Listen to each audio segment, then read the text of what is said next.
Greetings and welcome to my dear Aquarius. This is Ron from Tarot of the Twin Sun. We are moving into the fixed signs. Aquarius is essentially an interesting sign that is geared towards the future and manifests essentially at least two different realities. These realities become distorted and actually pushes the sort of archetype of the water bearer into a state of flux, okay?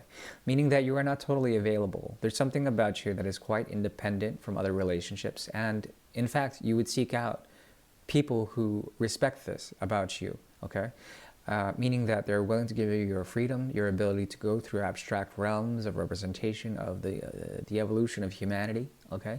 That you're willing, that they're willing to essentially let you go into the future and come back to the past and then negotiate some sort of present moment. At the same time, you're dealing here with people as the 11 and the 5 are activated through the axis of, I would call, detachment. Okay, the axis of detachment, the 5 and the 11. You bring in people essentially that have this solar energy in which they reify themselves to a complete, intense, and perhaps projective way of dimensionality. Okay, Leo culminates the fire and fixes the fire into extremity. It's like a laser beam. And this laser beam can actually scorch other people, it can burn other people, it can also be refracted through the crystallized prism of Aquarius, okay, and provide essentially a spectrum, okay, a spectrum of variability through this interesting imagery. Now, it's not my place to judge any of your relationships. What I can show you in this reading is essentially this interplay of detached observation, detached intensities that are distorted, okay, in terms of a relationship you might deal with another, and essentially try to honor that in some way, shape, or form. I'm here to help with that. Now, we're going to look into the month of March 2023 for the energy of Aquarius, okay, any placement of Aquarius that you may have, or the 11th house. And with this, we shall be delving into a sort of projective prognostication of what things may come in terms of karma for the month of March 2023. We'll go ahead and get started now. So we'll start with a bit of karma, a bit of reading through karma, and then we'll move into an incident of karma for the month of March 2023 for Aquarius, and then we'll go into the Great Mirror. So first off, we'll do a bit of karma reading for the month of March.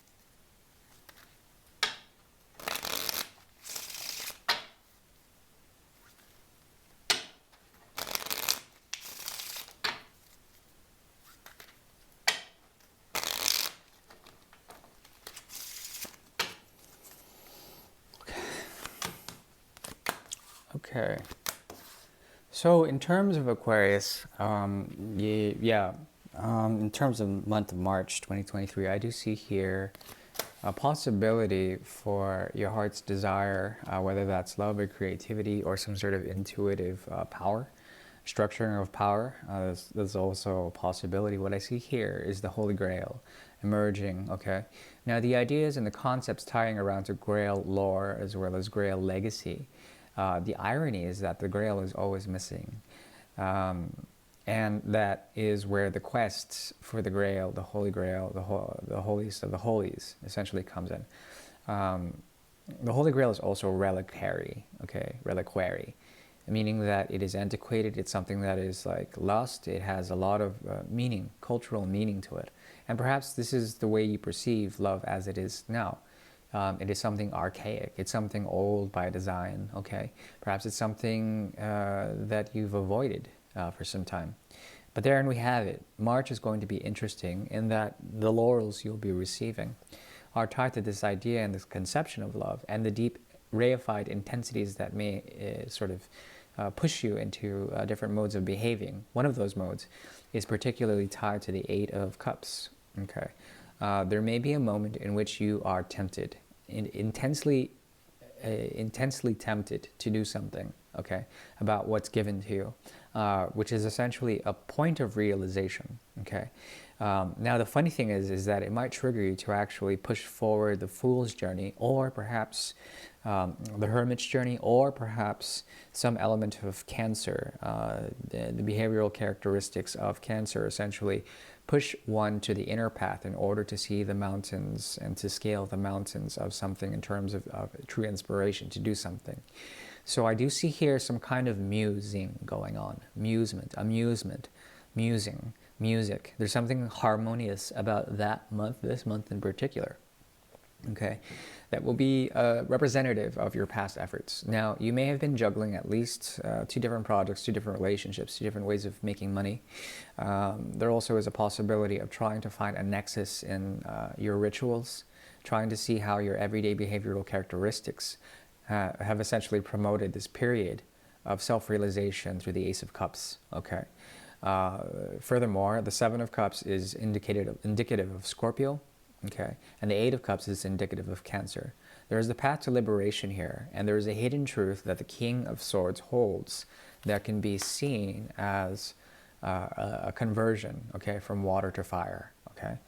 King of Cups essentially is a way of becoming cold and cool and collected in terms of your affairs when it comes to truly operating on your heart's desire, okay? Or perhaps in terms of intuitive capabilities, you can see even clearer, as opposed to the Queen of Cups, who is also intuitive. You can see even clearer in terms of what love really is. How do you idealize that? But you're not going to disclose that to anyone you encounter in March. Most definitely not. There's something hidden about that in which you do. You've earned the right to balance out different things in order to find your own particular poise or enigma in the way you represent yourself. Now, the conversion of water to fire in the month of March is going to be significant, considering that those 2 elements usually don't correlate. But what does essentially come out of this is essentially a vapor or a mist or some sort of quality that is etheric but also visible, okay? So it's not entirely invisible, your truth, but it's etheric in nature, meaning that for the month of March, there is a possibility for your emotional body to be quite resonantly fat, large, and it will have an effect on those around you. It might also have a tendency to pull in projections from other people, okay? Especially when it comes to attraction. You might be very attractive this month, and there's a possibility that it's due to the expansion of your subtle body, your emotional body, okay? Yeah, and there is a possibility to exit gracefully, I want to call it. To exit gracefully and to use that cup for your own self as opposed to sharing it with another, okay? That is the cup of Christ I'm talking about. Now, I think it's up to you what you want to do. I mean, if you want to go inwardly and like explore the infinite in terms of your own mystical qualifications, you can do that. There also is a possibility to make a choice, okay, that is designed to alleviate tensions with other people. Once you make this choice, it will be quite clear and quite distinct from all your other choices that you've made in the past when it comes to love or love relationships, okay? But I do see here the key signature of being detached in one way, shape, or form. Now, let's go and look at this Ace of Cups in a deeper level. I'll be using the 1890 deck to look into a point of incident for the month of March as it pertains to the Ace of Cups for Aquarius. Please, thank you.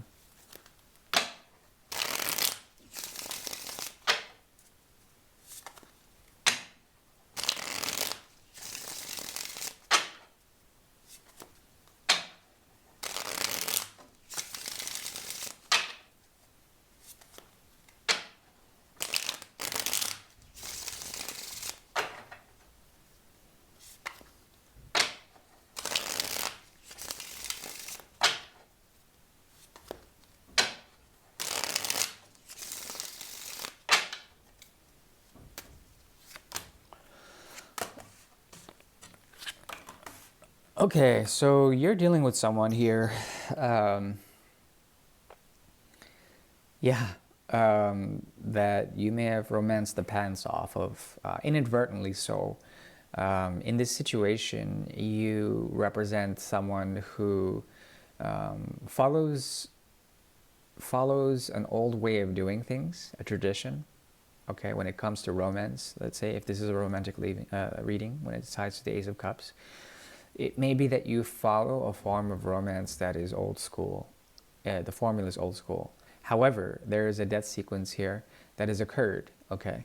Meaning that the way in which you may have copulated with another person, you may have fused with their energy, that you may have been tempted to alchemize something about them on a chemical or perhaps a physical level.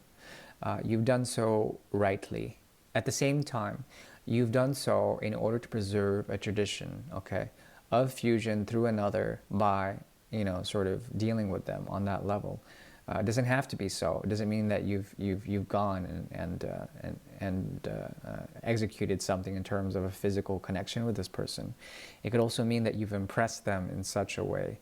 But there they are in the past, dealing with themselves, going quite deeply within in order to understand their darkness, understand their light, okay, in light of some sort of experience, okay, as some sort of connection.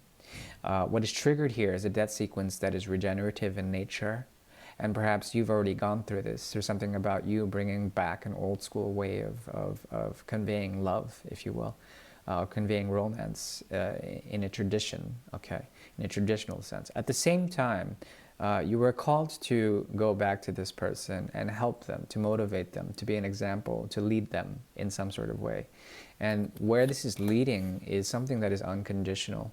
Okay, something familiar. It's like you're bringing them into your tribe, or perhaps you're you're inspiring them to live a life that is free from trends, for one thing. It's also antiquated, meaning that you take from an older way or an older formula of human interaction, and you take from that the best of it, and you use that accordingly, and it promotes essentially a sense of community with other people. You're bringing this person into another place, watching their transformation, observing them, inspiring them, and bringing them to another place. This leads to essentially the moon's energy. There is a sense here of clarity, excuse me, clarity, depth, perception, connectivity, loyalty, and perhaps a deep realization that comes through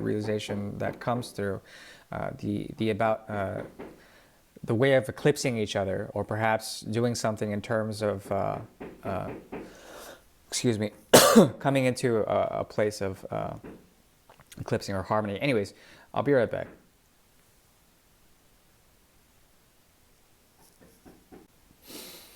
Back. So anyway, we are moving forward, and apologies by the way for the interruption. We're moving forward into the Great Mirror.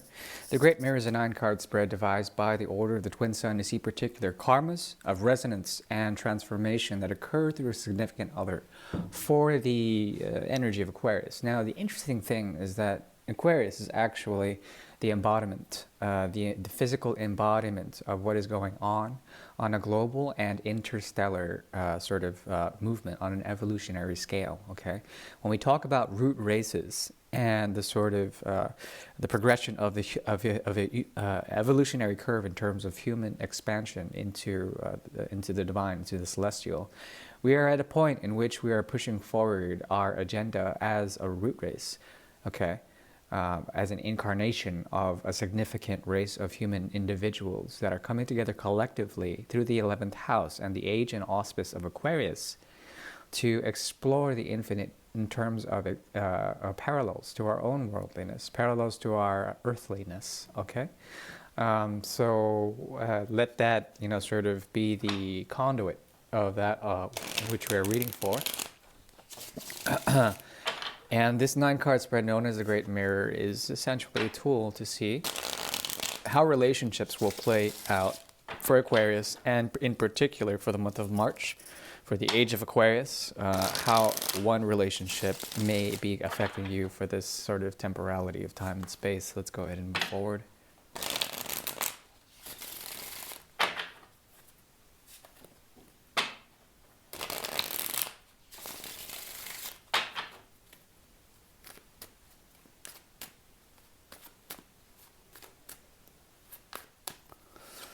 Now, we have the Empress in the reverse. We have the Knight of Pentacles in the reverse. We have the Five of Rods. Okay. Now, this person is trying to bring you a truth. This is a version of yourself you could have been encountering in terms of an incident, okay? They are triggering a way of doing things, okay? Now, perhaps it's them. That what I mentioned before, this romantic sort of way of doing this, antiquated, old school way of doing things. Perhaps it's them. Now, the interesting thing is that, excuse me, that there's something about what you represent with the Queen, the Empress in reverse, is bringing forward. It's not the earthliness or the sensual domain of Taurus, not the second house. It's not your resourcefulness or your eroticism. Okay, this has to do with the elevation of the mind. Okay, there's a sense of protection, a protectiveness in which your own peace of mind is quite important in this relationship. Okay, on a conscious level, you are balancing out someone's predictability. Let's call it that. Okay, so they can be predicted. You can foresee what they're going to do. There's also something about them that leads by example or teaches by example, something about them that is old school or quixotic, perhaps even foolish. But what they are bringing to you is a sense of truth. This comes from a realm of mystery. It's shrouded in mystery. There's a second light or something about them that is occult in nature. So it's weird because they have this dichotomy. There also is a possibility of bringing forward a possibility of a relationship or some sort of communionship with this person. What is coming out to be on a conscious level is the Eight of Cups in the reverse as well. It's being reflected in the Great Mirror with the Seven of Pentacles. The Seven of Pentacles, as well as the Three of Rods in the reverse. Now, what I see here in particular is a choice that you have to make, one that is of independence, as well as the sort of weird poise, the strange poise of essentially taking a place of inaction. I think this is your best course of action when it comes to doing things, is to not do things. And as you do this, a crystallization of what you value in terms of relationships comes through this relationship with this person. Even though they may come on to you in a strong way, in which they are trying to produce a form of communication, what ultimately results is, in terms of incident, is a reactive quality, a tendency for them to react in such a way in which you will probably never understand the mystery that drives them to impulse. Okay, it's because of their reactive nature, meaning that even in your inaction, your inability to essentially provide for this person in a way of rapport, in a way of communication, it's a wise thing to do to actually not do. Now, what is interesting is that there is a protective quality here that puts you in a place of independence, okay? You may also be at odds with people in general, okay? Meaning that you are protected, meaning that you would rather not act with others, and in fact, if you did, the impulse would be that you would have to sort of prove yourself, and that's something that you don't want to do, potentially. Your biggest challenge is essentially trying to figure out how to socially maneuver through the situation without hurting them. There also is a possibility of them trying to prove themselves in some sort of way, prove themselves, and perhaps it's their fortune or misfortune that they have to do this, that they have to essentially try so hard. I think as you maneuver and find a way to gracefully exit or perhaps take a place of neutrality, it will trigger them even more. What results from this is a great legacy of trying to fulfill that in which you would let time take its course, meaning that there is a slowness to this, And perhaps it may feel like both of you don't know what to do in terms of ordering or structuring some form of allotment of time or space. Okay, time and space are very much needed in this in order for it to grow. There also is a possibility here of the Eight of Cups in the reverse, a return to something that was left aside in order to address your own ambitions or their own ambitions. But essentially the challenge becoming too great, and essentially a return back from a pilgrimage that was not fulfilled, like trying to climb K2 or in the Himalayas. Some people make it up. Some people make it up to Everest. Some people never come down. Some people come back because there's weather conditions and whatnot. But what I see here is essentially a return to each other. And this very nature is impulsive by design. It's not something that you planned out. It's something that you sort of have to deal with, and then through your inaction, something that you want to promote. You negate their extremities. You negate their need to communicate very, very intensely. Now, when it comes to what is hidden for them, I think they have a great deal of expectation. They want you to give them some form of clarity when it comes to their own mystery, to essentially ground them in some sort of way. And I don't think that's something that you want to do. But they kind of expect that. And they also want to fuse with you in terms of your own mind, to escape with you, to find the places that you hide out in terms of your own explorations of the mind, in your own sort of domain, your own way of thinking, let's say. In terms of advice, let fools be fools. Watch them as they do, whatever it is that they will. I think if you were to do this, you might see some sort of triggering in terms of a selfish complex, a self complex that is actually promoted to inspire, but then it may appear to others as a waste of time. That is the best I can do and say for now. I do wish you well. Thank you. Bye-bye.